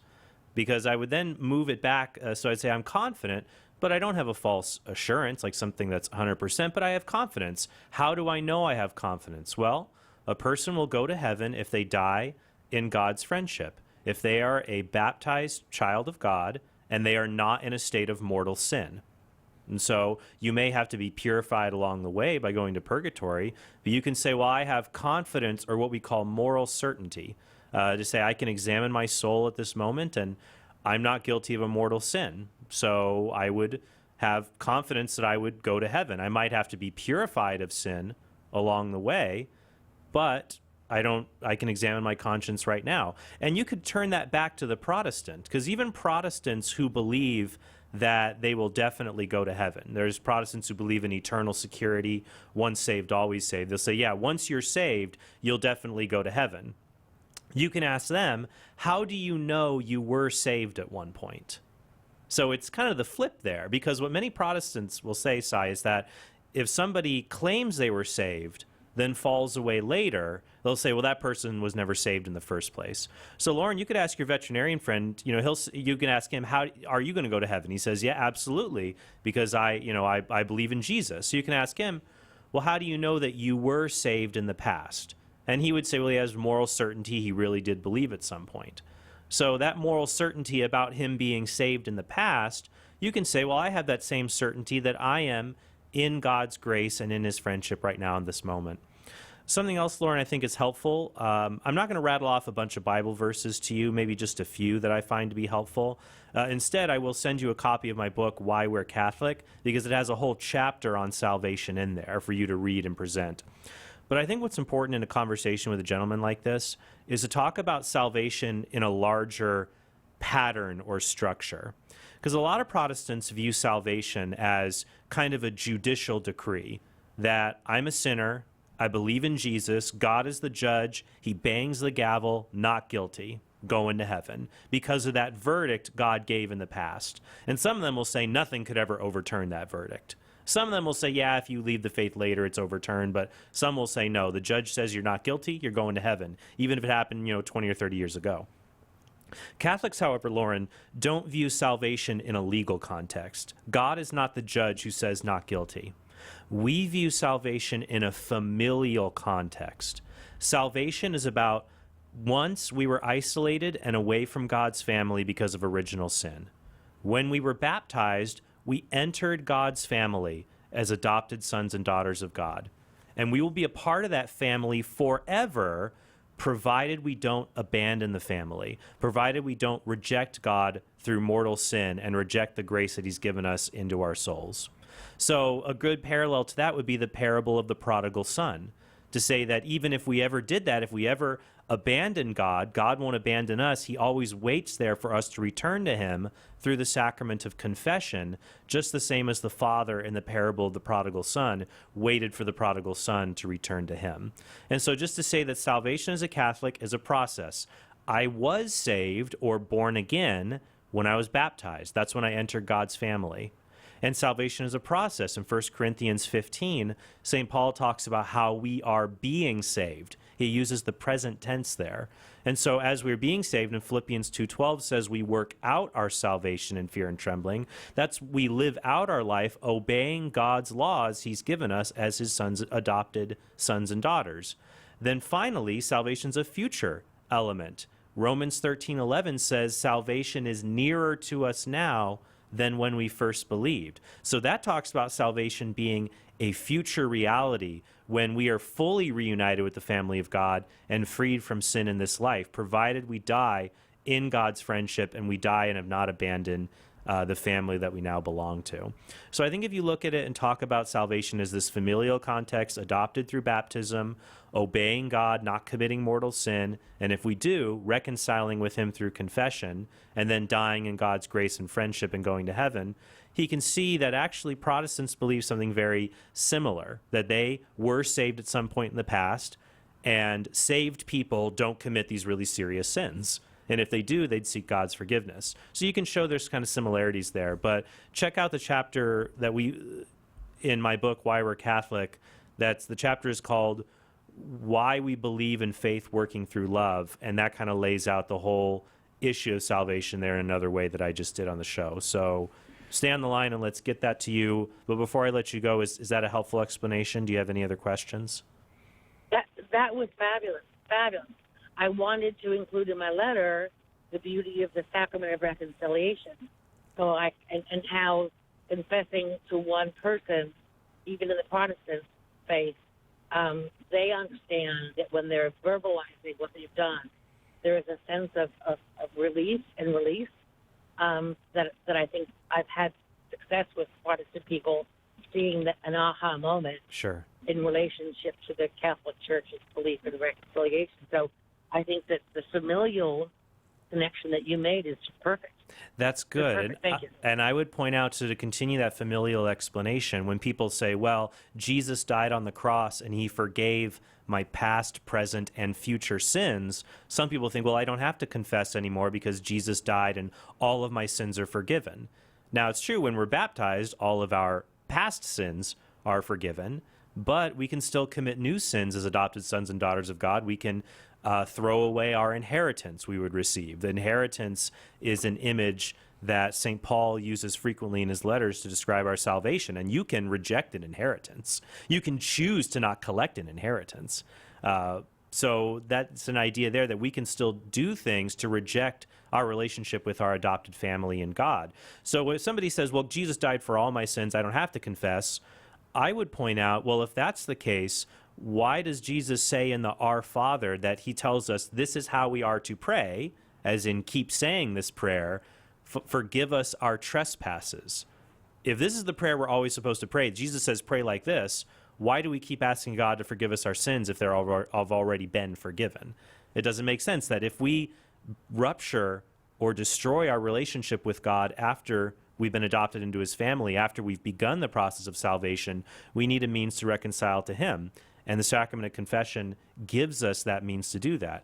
You can also point out, when talking about confession, well, I just confess my sins to Jesus. A fun thing to ask a Protestant friend is, where does the Bible say to confess our sins to Jesus, to the risen Jesus? It actually doesn't. Now, in 1 John 1:9, St. John says, if we confess our sins, he is merciful and he will forgive us. But in that context of 1 John 1:9, in verses 8 through 10, the context, if you look in 1 John chapter 1, John's actually talking about confessing things to other people. The word confession there is actually always used in the context, or almost always used in the context of verbally confessing to other people.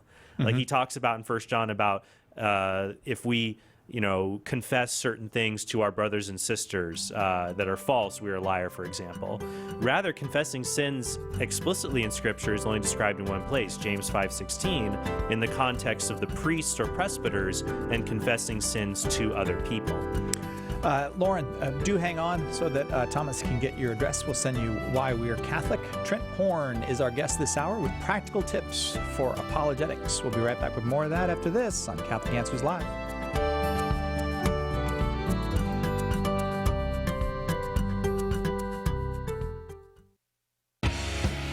Catholic Answers Live. We're here for you. Can we really say the Bible is inerrant when it seems to contain so many internal contradictions about allegedly factual events? What are the two basic interpretation problems we encounter when we read the Bible? How can we deal with difficulties arising from translation differences, copyist errors, and varying literary genres? 20 Answers Bible Difficulties gives you the tools to recognize and reconcile common kinds of Bible difficulties and addresses the specific ones that most often embolden skeptics and dismay believers. 20 Answers Bible Difficulties is part of the 20 Answers series from Catholic Answers, offering hard facts, powerful arguments, and clear explanations of the most important topics facing the Church and the world, all in a compact, easy-to-read package. Visit shop.catholic.com today and take a look at this exciting series from Catholic Answers Press. In a culture that worships the pursuit of sexual pleasure, the Catholic Church's teaching on contraception can seem archaic and unintelligible. Its critics say it is outdated, theologically unfounded, and even harmful. And even faithful Catholics can have difficulty explaining this moral teaching. Catholic Answers is out to change all that. That's why we've just released Trent Horn's dynamic new DVD, The Case Against Contraception, using scripture, papal and magisterial teaching, natural law, and new insights provided by social science and medicine. Trent put forward a compelling case for Catholic teaching with his trademark charity and persuasive graciousness. Be prepared to give a defense. Order your copy of The Case Against Contraception today by calling 1-888-291-8000, logging onto the shop at Catholic.com, or asking for it at a good Catholic bookstore near you. Catholic Answers YouTube channel. New subscribers welcome. Hi, this is Dr. David Anders. There are a lot of misconceptions about the Catholic faith. We clear them up on Call to Communion, tomorrow at 2 p.m. Eastern on EWTN Radio. Now, back to Catholic Answers Live.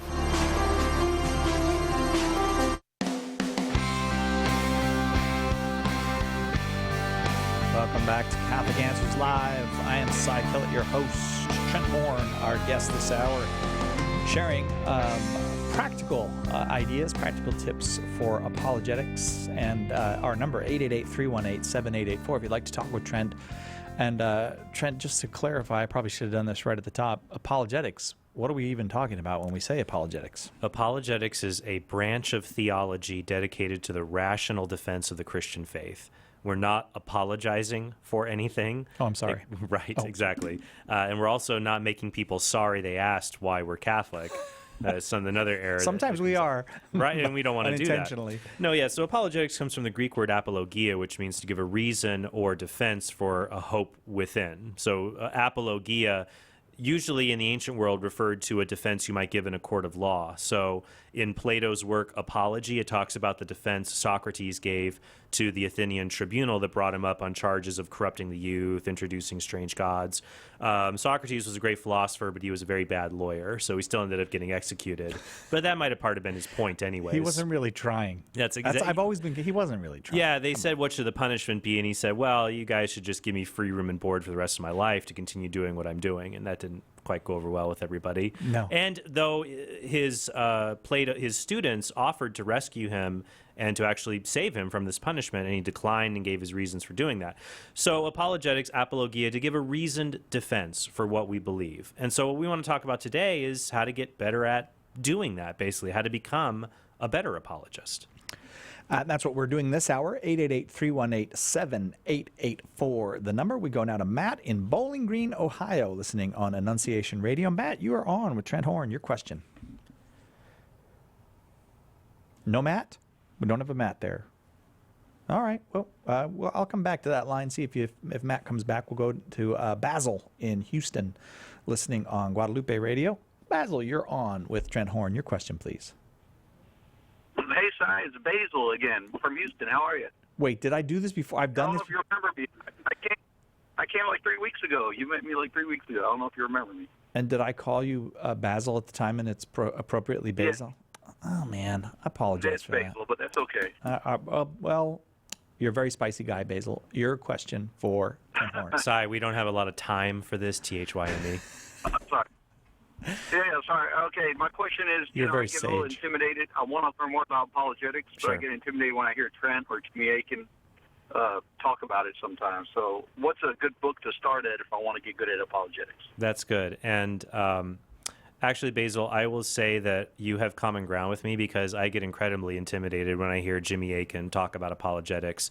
I sometimes think that Jimmy is actually a robot that the church sent from the year 2067 back to this point in time to be able to make sure the church continues on a correct course, because I don't know how it's humanly possible to know as much as he does.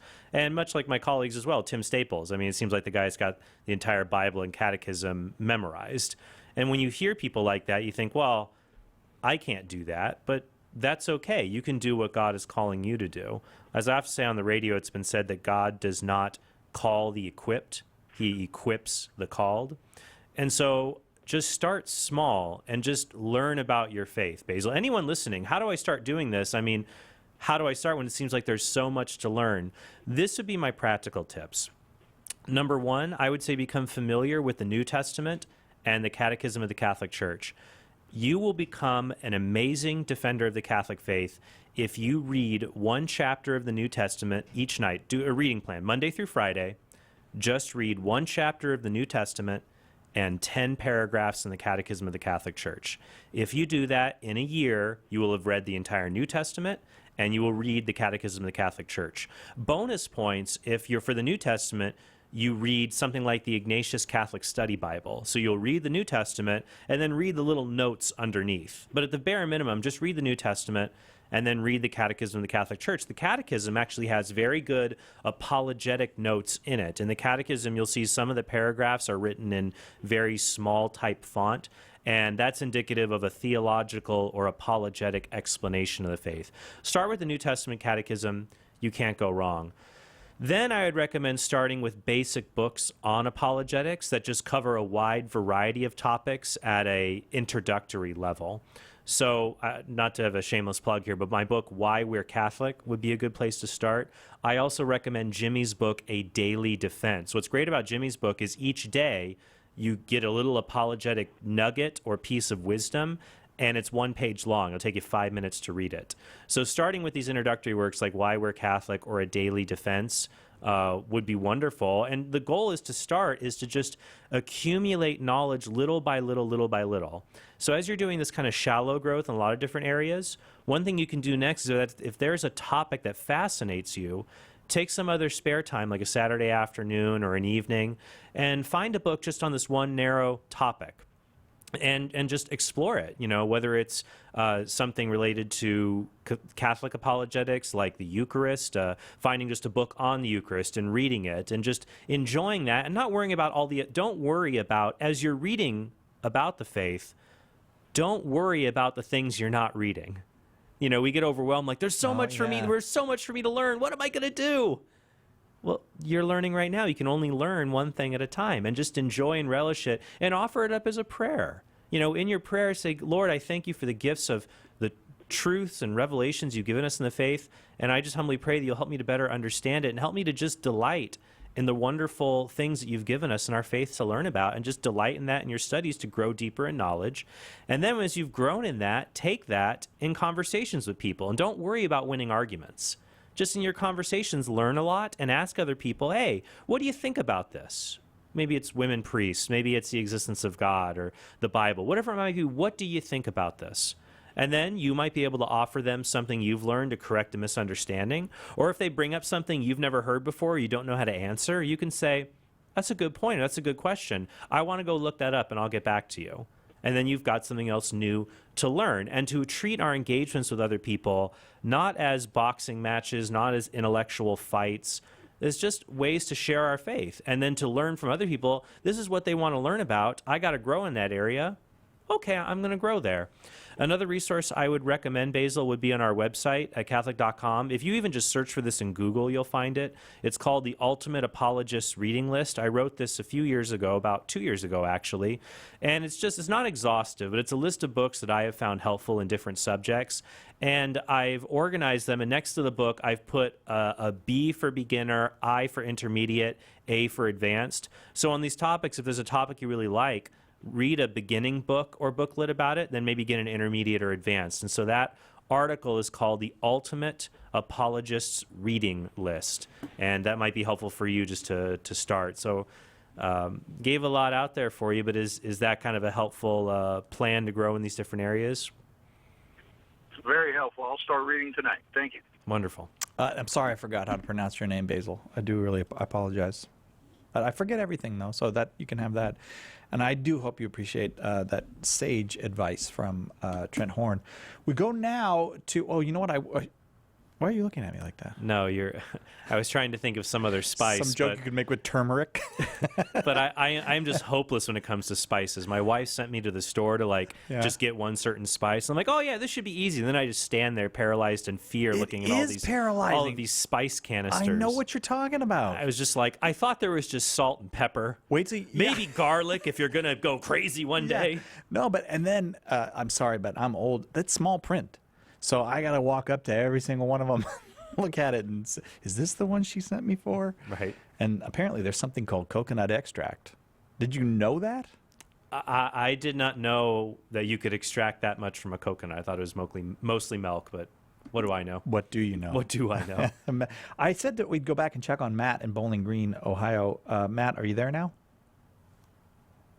Matt is still not there. That's a mystery. Sorry, Matt. We'll wake you up later and get you on. Let's go to Dan in Pensacola, Florida, listening on 103.3 FM. Dan, I hope I'm pronouncing that right. You are on with Trent Horn. Your question, please. Yeah, hi, thanks. Can you guys hear me? We can, yes. Are you falling downstairs? Yeah, I have a family member. Oh. I can hear you. I'm in the car and there's a little bit of rain. Oh, I got you. I got you. I have pulled over to the side. Good. I have a family member who's an atheist. And I sometimes try to evangelize, when the time feels right at the appropriate time. But he regularly brings up a wedge issue, which is the prohibition against married priests. And the reason I talk about that as a wedge issue because that for me it's a teaching where, for me, despite prayer and research and really trying to agree with the current teachings, I'm not 100% on board with the current teachings personally. Mm-hmm. I'm totally willing to keep praying and changing. I'm absolutely willing to change my mind, but kind of when he brings it up, it's one where I feel like I'm undermining my own commitment to the church or my own, commitment to evangelization because I kind of always left thinking you've got a really good point. I kind of agree with you. You know what I'm saying?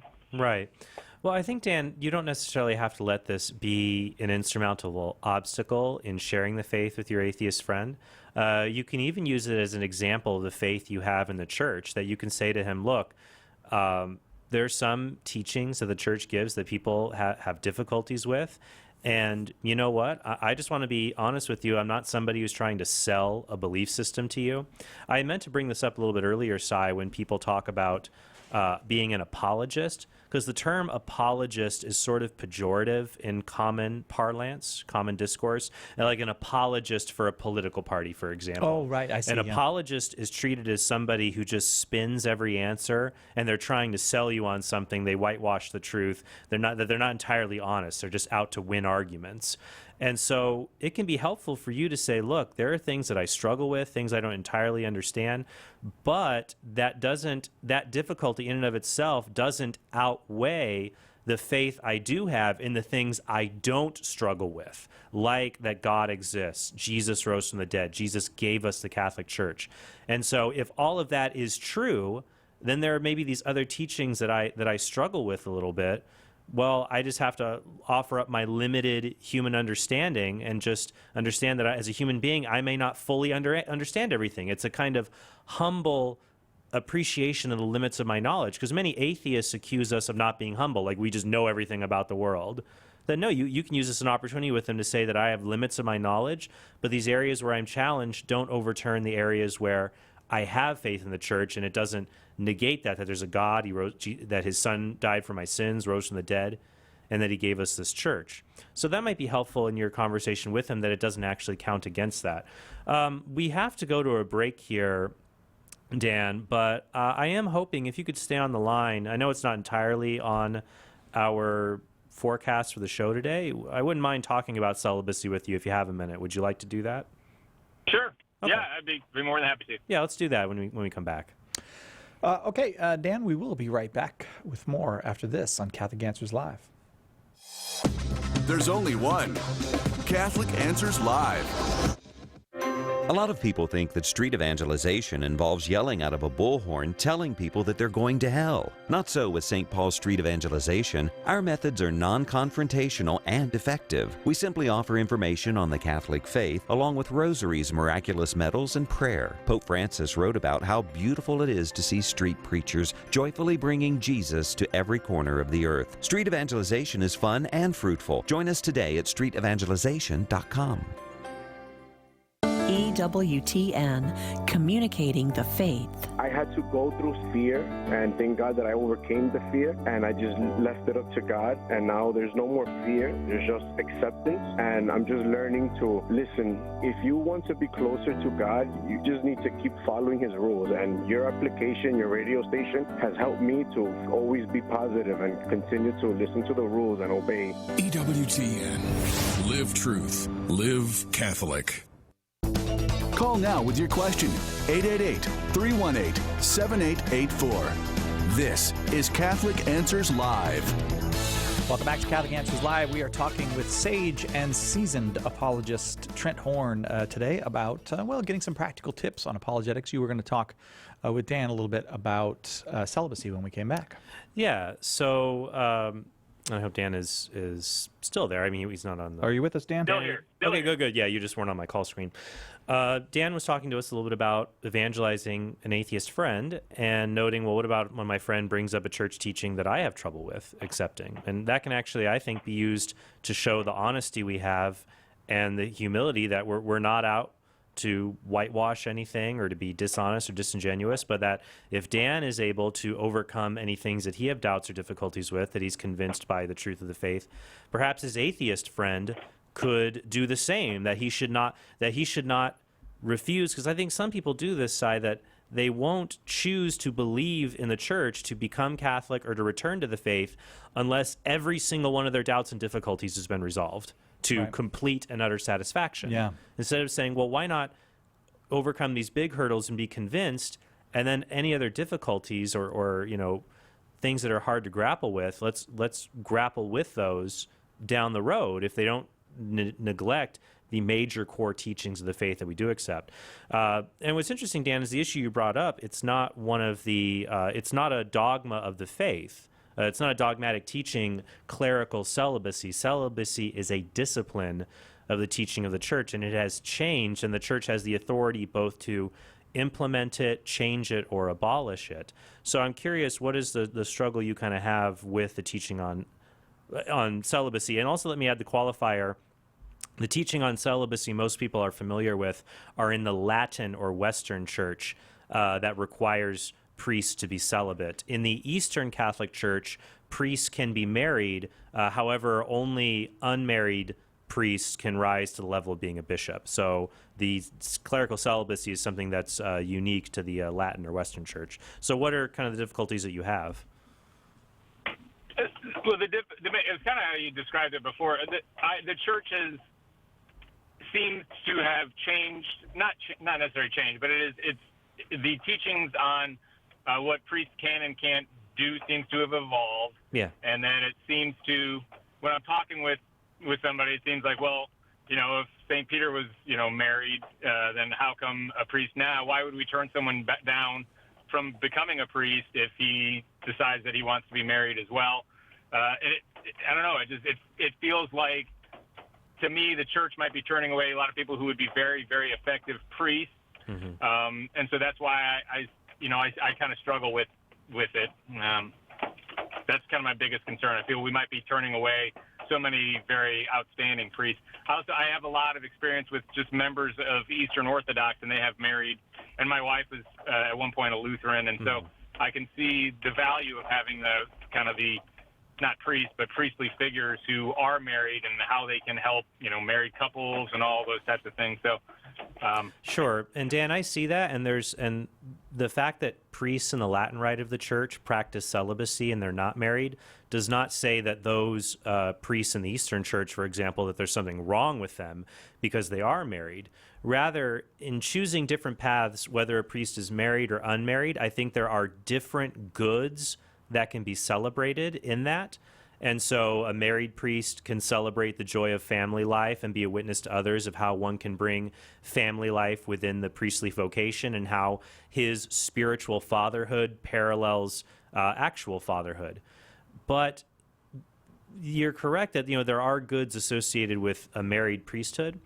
There's also, however, goods associated with a celibate priesthood, that this is not something that was simply invented. A lot of people will say that a celibate priesthood was basically invented in the Middle Ages to deal with priests, not the church not having to support priests and inheritance rights for children about church property and things like that. And that's not the case. We can find from early church councils and regional councils affirming priestly celibacy. It's true that Scripture talks about St. Peter. Well, it talks about him having a mother-in-law, but what's curious about Scripture actually is it doesn't mention Peter's wife explicitly. St. Paul talks about how Peter and other apostles had sister wives, but these may have been more like Christian helpmates, not actually literal wives. It doesn't use the word wife. I believe that's in 1 Corinthians 9. Where it talks about this with Peter, but we don't have an explicit reference to Peter's wife. It's possible she may have been deceased by the time Peter began his apostolic work. But I would counter that from Scripture to say, well, look at what St. Paul says in 1 Corinthians chapter 7. In 1 Corinthians 7, St. Paul talks about how he wishes that everyone could be unmarried like him because he has a tremendous amount of freedom to be able to serve God. He says in 1 Corinthians 7 that the married man is anxious to please his wife, whereas the unmarried man is anxious to please the Lord. And I've known this in my own personal life, that prior to being married, I had a ton of free time. I know I squandered a lot of it playing Halo, but I also had a lot of free time to be able to go to daily mass, to do all kinds of different things, to serve, volunteer, pray. But when you become married, especially when you have children, your free time becomes an endangered species because your time is devoted to serving your family. So priests can who are unmarried can find themselves better be able to serve the people of God, to have more practical time to do that. They also serve, and I think this is important, Dan, that really shows a beauty of the celibate priest, is that he reclaims the goodness of our sexuality and the goodness of our virginity in an age that treats the idea of not having sex like some kind of disease.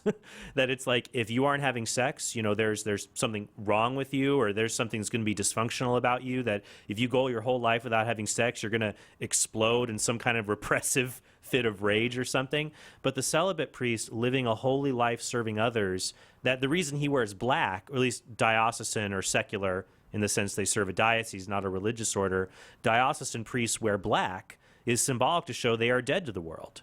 They don't live according to the world's standards. They live according to the standard of Christ. The standards, St. Paul gives us in 1 Corinthians 7, to fully give themselves to serving God, that the priest, when he stands in the person of Christ, that literally he is in persona Christi when he consecrates the Eucharist, when he hears our sins in confession, that by being unmarried, he goes even a step further to imitate Christ, because he stands as the spouse of the church, that just as Scripture says that the church is the bride of Christ, if the priest stands in the person of Christ, he can more fully enter into that role that the only bride he has is the church that he serves.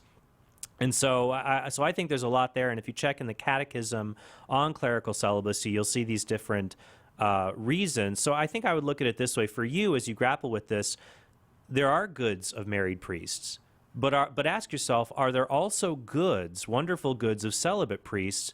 And should we celebrate those, and do they serve a good purpose? And that can help you see the sensibility behind this particular discipline that the church teaches. I think there's also a book, I forget who the author is, but it's called The Apostolic Origins of Clerical Celibacy. You might also want to check that out as well. So that's just a little bit on there, but is that kind of a helpful start? It is a helpful start. If I don't want to eat up all your time, but maybe I don't understand the actual dynamics of married and unmarried priests well enough. If somebody wants to be a priest in the Roman Catholic Church, is there an option for a married man to do that? Or the only option would be if that man were already a priest in an Eastern church, whether it was if you were a married priest in a church that either shares holy orders, or this has even actually been allowed with Anglican priests, that if you're an Eastern Orthodox priest, for example, and you have a family, you can enter into the Catholic Church, into the Western Rite, the Latin Rite, and remain a priest, and of course still remain married and be a married priest. So those exceptions are allowed in certain cases among priests who are converts, both in the Eastern Orthodox and in the Anglican Church. Father Dwight Longnecker would be an example of that. He's hopefully Father Dwight I'm not going to get this wrong. I believe he is he was a married Anglican priest who was then later received into the Catholic Church. So there are exceptions there. But otherwise, I'd recommend check out the Catechism on priestly celibacy, and two books that I think would be helpful are The Apostolic Origins of Priestly Celibacy by Christian Kokini. He's a Jesuit priest. And the other would be The Case for Clerical Celibacy by Alphonse Maria Cardinal Stickler. So The Case for Clerical Celibacy and The Apostolic Origins of Clerical Celibacy, both published by Ignatius Press, I think would be very helpful for you. Thanks, Dan. Thanks very much. Just real quick, Trent, I want to remind people you have your brand new podcast. Yes. That's exciting lots of people. You can go to Trent Horde Podcast and find out all the cool stuff you're doing. Yeah, so it's the Council of Trent, COUNSEL. Every week we take on a different subject, and I walk people through kind of a mini lesson in understanding how to explain and defend the faith, and taking on all wide variety of topics. I just recorded one on how to answer Jesus skeptics. I did one on difficult questions about married sexual morality. Can I ask? I heard that got a little explicit. Were you? Yes, it did. I approached it in a very frank way, an honest way, because a lot of people have these questions, but they're too embarrassed to ask, and they're important. People get very nervous and anxious about them, so I wanted to set the record straight. And I've done other podcasts on purgatory, on the Bible, on the sexual abuse scandal in the church, like what happened after with the allegations arising about Cardinal McCarrick. So that's Council of Trent, COUNSEL. Check it out on iTunes and Google Play. And if you become a premium subscriber at TrentHornPodcast.com, you can listen to podcasts for only premium members. You can submit questions I will answer in future podcasts, have live video chat sessions with me, get free book, and the T-shirt with the cartoon version of me, which unfortunately just looks like a drawing of me, which is always unfortunate if a cartoon version of you just kind of looks like you. It makes you seem like you were a cartoony somewhat yourself. But yes, check out TrentHornPodcast.com to get all those extras when it comes to the podcast. I think the cartoon you might be handsomer than the real you. I'm not sure. That's a possibility. Marie, I need a verdict on this.